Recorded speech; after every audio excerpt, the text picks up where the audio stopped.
The focus for Farm Safety Week today is how we view the cost of farm safety. I often hear people talk about the high cost of doing our jobs around the farm the safe way. It is, however, important that we consider the real cost of taking shortcuts, which can very often result in farm safety incidents. Most farm safety measures will cost us nothing but our time. It is about taking a few minutes to plan our day and our week. It is about using the correct tools for the task, like ensuring the gates are hanging correctly. It is about being aware of the risks around us. These are not expensive things, but they do ensure that we stay safe. Remember that we need to keep thinking about how we do things in a safer manner all of the time. We are all aware of the cost of carrying out repairs, to have that handbrake on the tractor fixed, but we need to consider the cost of potential incidents from not having the repairs done. How much will it cost if we are in hospital for a week or two, or worse?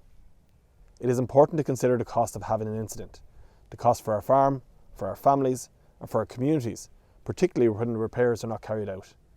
Ask yourself, is it really worth taking the gamble?